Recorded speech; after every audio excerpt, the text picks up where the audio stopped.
In the spring of 22, I left home to take a job up valley, as we say, in a town called Basalt near Aspen, Colorado, to build tertiary mansions for the excessively wealthy of this country.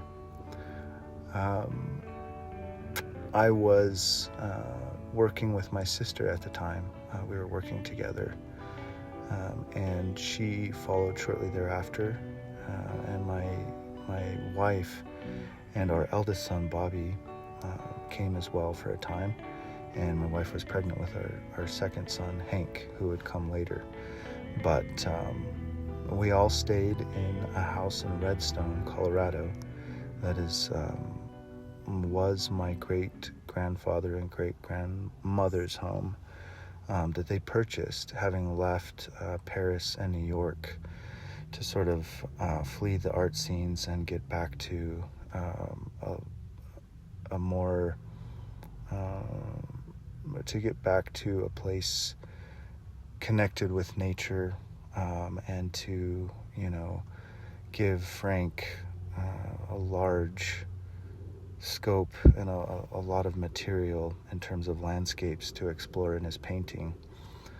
And so I think they had traveled maybe from Denver to this remote area of western Colorado, and they were just visiting on like a weekend jaunt, and they decided that they loved the place, and somehow an old coal baron's widow had put up their estate for sale, and it was a large ranch and just one house, and it was a house that was built for the coal baron's family as they were building this really garish, excessive, like 32 bedroom mansion.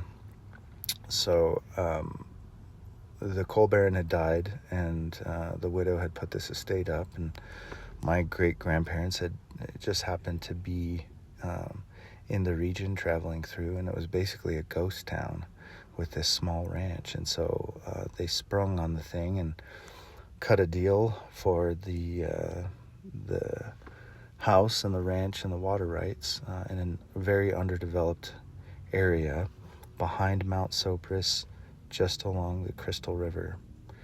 And so my family, my little family, my wife and my son, and my son-to-be, and also my sister, stayed in this home where Frank and his wife Paula, my great-grandmother, had built their life with their children.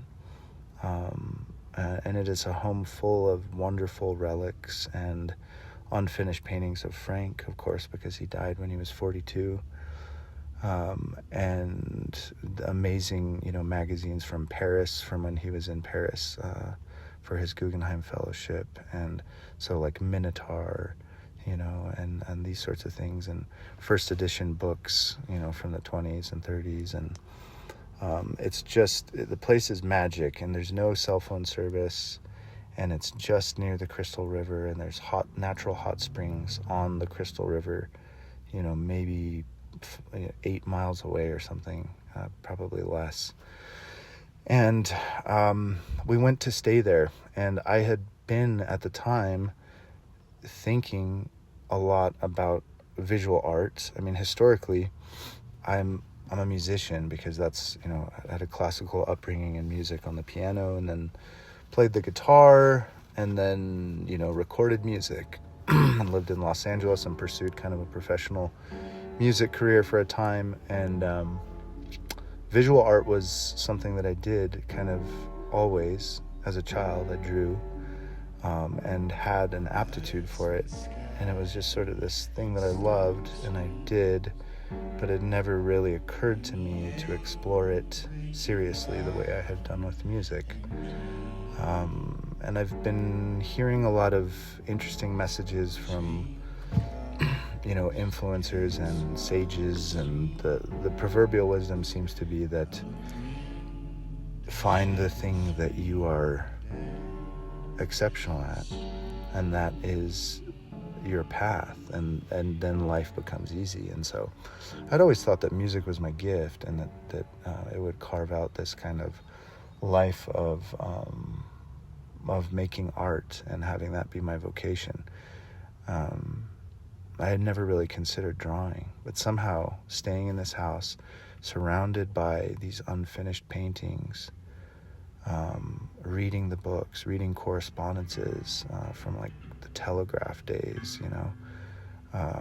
between him and other artists, and I think even Frank Lloyd Wright, and seeing old photos of him when he was a professor at Columbia, and reading, in the living room near this big wood stove, just being in that place without cell service and being connected to what I come from and what is in my blood, I had sort of an epiphany.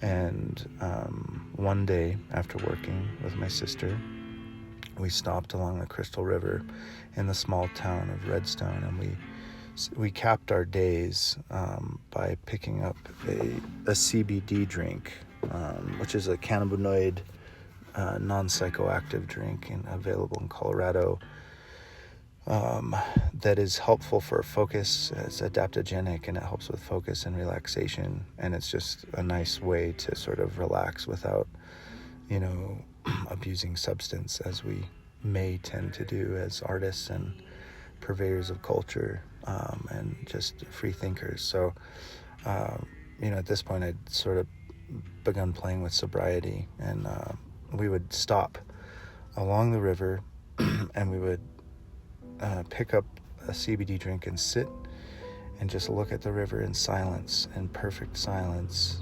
and relax and decompress. And somehow, as we were sitting there along the river, I became inspired in this sort of moment, the moment of Genesis, the inspiration for a story came to me. And my sister and I began to speak of art and what art in essence is. And for us, it's interesting because we come from a family where the bar or the benchmark is pretty high to begin with. 3 Guggenheim fellowships and pieces collected by MoMA and the Denver Art Museum, and just kind of a really illustrious career as a painter. Of course, cut short by his untimely death, but in his small amount of time in life, Frank had really created a legacy, and that is something, and his death cast sort of a shadow upon our family. And so I think the family is wonderful people, very intelligent, very inclusive and accepting, and just brilliant, kind people. I come from very wonderful people, but they also, in terms of intellectuality and art, sort of think that basically if your venture in art or your pursuits are not met with critical acclaim and that level of achievement, then they're essentially worthless. I know it sounds strange to say that accepting people would ever say this, and it wasn't ever that they said it strictly. It's more that it was sort of the vibe. It was like, in any endeavor I had was met with sort of a reluctant support, I guess. It was kind of like, I don't know if it had more to do with the grief over losing their father. In any case,